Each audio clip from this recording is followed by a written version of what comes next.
We've been hit. The Sacramento Swamp special interests attack our campaign. We'll tell you what we're doing to respond.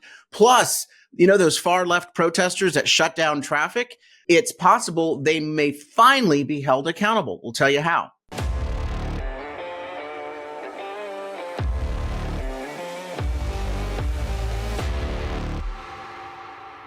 I'm Carl DeMaio, chairman of Reform California, and these are the top stories we're following today. There's a story in Politico about me and our Reform California movement. As some of you know, I am not just the leader of the Reform California movement, this campaign statewide to try to take back our state from the far left by electing common sense officials into government at the state and local level, as well as by pursuing ballot measure campaigns. We are also trying to pick up a seat in the California state legislature.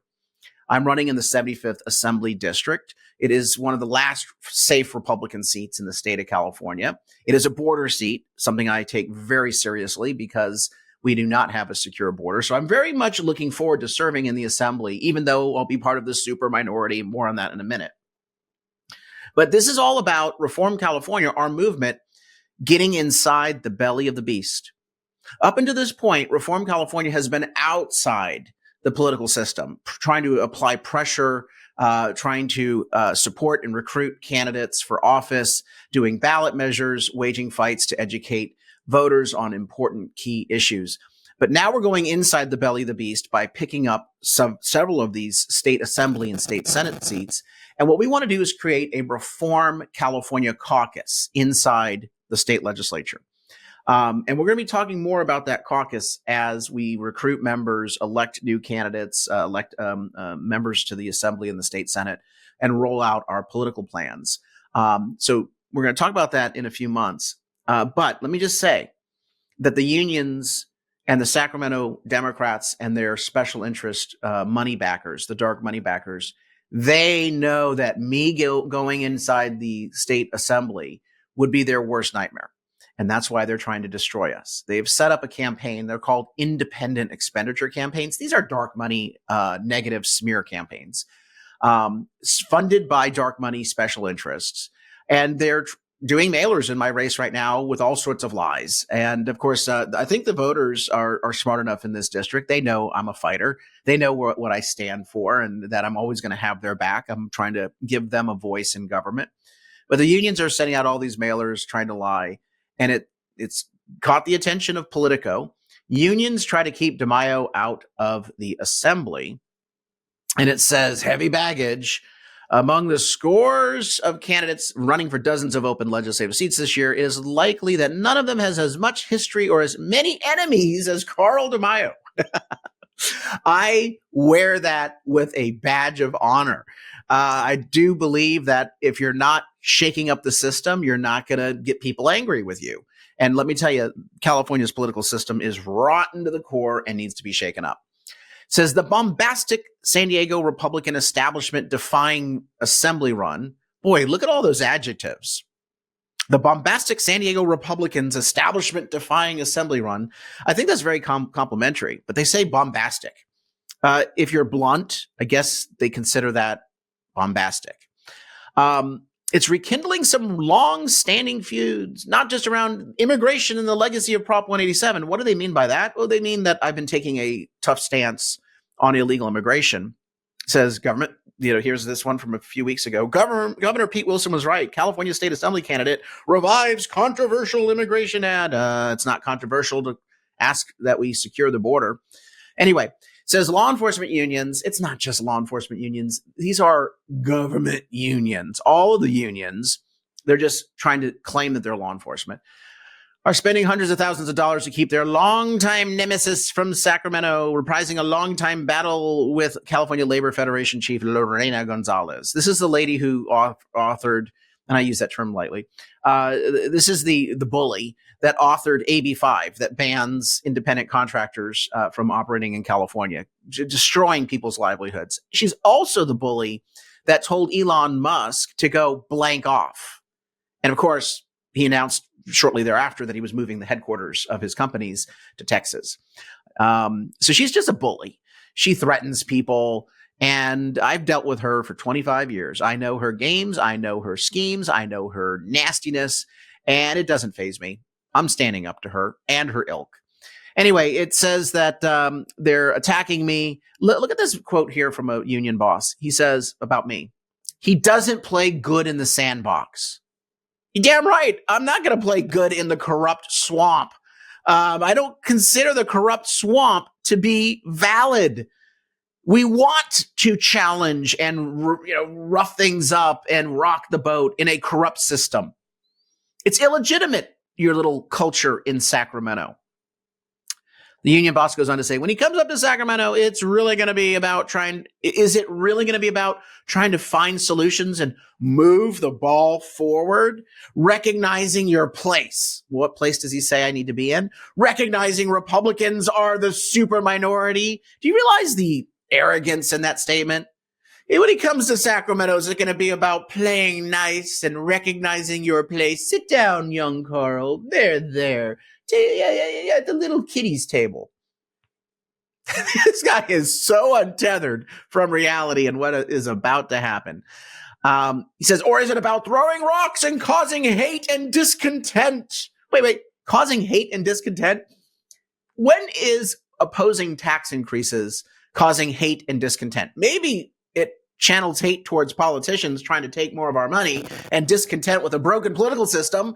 If that is your definition, then guilty as charged. But is it about throwing rocks and causing hate and discontent just to fundraise? Oh, for God's sakes. This guy, he's the epitome of the culture. And his quote is exactly spot on for what we're up against. When we go to Sacramento, and we're going to get there because their campaign ain't working and voters aren't going to be fooled. But when we go to Sacramento, we are there to have an intervention. We're there to speak truth to power. Are we going to pass bills on day one? No. They've got a super majority right now. More so, Republicans have a super minority because Republican elected officials in Sacramento are pretty darn dysfunctional. The whole team needs to be reinvigorated. New energy, new approaches, new strategies need to be adopted by Republicans, the few that are left. And we've got to focus on building our ranks and flipping seats. And we can do it. I would not be engaging in this whole exercise. I would not be throwing my life, my blood, sweat, and tears into this effort if I did not firmly believe we couldn't make a difference and change the dynamics of California politics and take our state back. But it's folks like this union boss here that we're up against. So my answer to this union boss is this.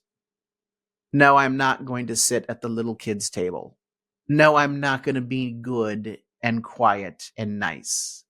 I am going to speak up for the voiceless, the silent majority in this state that are not happy with the direction of the state, that are moving in record numbers.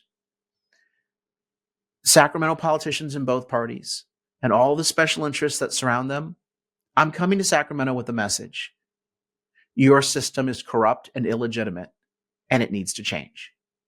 And no matter what money you throw against me, now or in the future, will change the fact that you have failed Californians. That is the truth that I will speak, and that is the truth that you cannot deny. If you want to be, what are we saying here? Find solutions and move the ball forward, then dig deep and look at yourselves. Ask why so many millions of Californians are fleeing your supermajority run state. You have failed. California deserves better. And so my offer to you is we'll lay out solutions. And if you want to join us on those solutions, we'll work collaboratively. But if not, then we have to take your job. We have to remove your politicians from office. That's how the democracy works. There's nothing hateful about that. It's actually quite refreshing. And it's necessary to take back our state. So that's a little bit of the coverage of my race. Let's get on to the protesters. It is so annoying when these Yahoo leftists show up and they hoot and holler and disrupt meetings, like the pro-Hamas protesters in the state capitol a few weeks ago. Or even worse, this is one thing you don't do in California. You should never disrupt the flow of traffic. And so a lot of these left-wing groups, what they do is they go across a bridge and they just all stop their cars and then they lay down.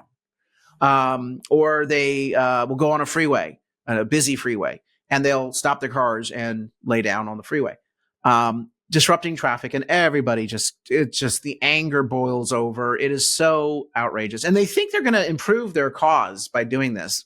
Here's a clue. You're not. You're actually creating enemies. Now there's going to be a possible new law that would deal with some of that. This is from Kate Sanchez, who is one of the Reform California caucus members, because we endorsed her against a rhino Republican 2 years ago. I think she's got a bright future. Here is the story.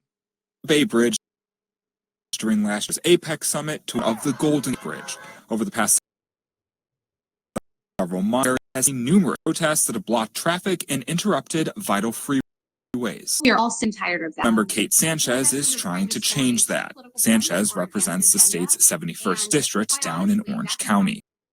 On Thursday, she would double penalties for protesters purposefully obstructing the flow of traffic anyway emergency vehicles from passing. The protesters are trying to cheat or advance an agenda, and quite honestly, that could have devastating consequences. Sanchez cites examples like during last November's APEC county shut down traffic on the Bay Bridge for several hours.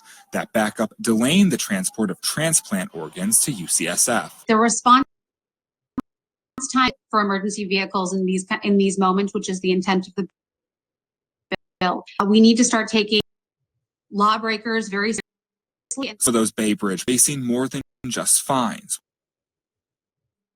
Okay, so you've got the idea that the protesters are delaying emergency medical transport. That's a good point, but again, they're also molesting and harassing and annoying the public. My view there is they should be arrested. If you're impeding traffic, if you're disrupting public right of way, you ought to be arrested. So I support the bill. I think Kate's doing a great job with that. And I'm glad that she's taken that cause up. I don't expect Democrats to vote for it because their base is largely responsible for this nonsense. I don't see a bunch of Catholic nuns stopping in the middle of a freeway protesting in this manner. Real quick, Cal Matters has a story out today on a ballot initiative that Reform California has been involved in and supports for passage in the November 2024 election. It's called the Repeal of PAGA, the Private Attorney General's Act. And PAGA basically allows shakedown lawsuits against small business owners across the state of California for mundane, irrelevant violations. The PAGA repeal initiative that we have would basically say that a business cannot be shaken down with a frivolous lawsuit, that if there is some infraction or noncompliance that's found by some shady lawyer, that the business should be given 30 days to cure. Again, it shouldn't be about trying to improve compliance, not just get a quick payday. And so the PAGA repeal initiative would help fight frivolous lawsuits. This Cal Matters article is about the fact that labor is pouring millions of dollars in to defeat us because apparently they like the idea of small businesses being shaken down by frivolous attorneys. But the bigger issue is that labor has an exemption under PAGA. You see, if a company signs a labor union contract, they're exempt from the frivolous lawsuit shakedowns. Do you understand the extortion that's going on here? The pay to play. Labor unions want these lawyers to target these businesses for frivolous lawsuits, because then the labor union boss shows up and says, I can make it go away. Just sign my labor contract, which means that business is going to be forced to put all of their employees into a union. And of course, the employees will lose money because of the union dues. Who benefits? Not just the union boss, fat, dumb, and happy union boss, but also politicians, because they get the union dues in the form of campaign contributions. So we think that we need to pass the PAGA repeal initiative. And if you go on our website and click under campaigns, go to reformcalifornia.org. That's reformcalifornia.org. Click under the Freedom to Work campaign that we have. And it's all about repealing AB 5. That's the bill that Lorena Gonzalez, that I just mentioned previously, that she passed, that bans independent contractors, but also repealing PAGA. And so we have a story up there about what PAGA is, how it works, and here's how you can take action. You can sign the petition to support the freedom to work reforms that we are proposing. You can make a contribution to help us fight for the freedom to work in the state of California. And then, of course, check out our volunteer tab there. If you want to help me stand up to those labor unions, by the way, who are attacking me in this race for state assembly, please, in the final days of this campaign, we need to stand up to their $500,000 that they've already spent against me. Please click under the button and contribute to my campaign. And that not only helps me with my state assembly race, but it also helps us fund the entire Reform California program that's trying to shape and change the direction of politics in California. Finally, in closing, please subscribe to this channel and click that notification button so that we can continue to get this show to you every day at 5 o'clock when we post new episodes. Until next time, Carl DeMaio, Chairman of Reform California. Help us break through the censorship of the liberal media. Like this video, subscribe to this channel, and smash that notification button so you can stay up to date on all the developments in California news and politics. Also, please visit the website, reformcalifornia.org, for ongoing news coverage and to join one of our campaigns in the fight to take back our state. If you can, please sign up as a volunteer or chip in a contribution. This episode of Reform California with Carl DeMaio, paid for by Carl DeMaio for State Assembly 2024.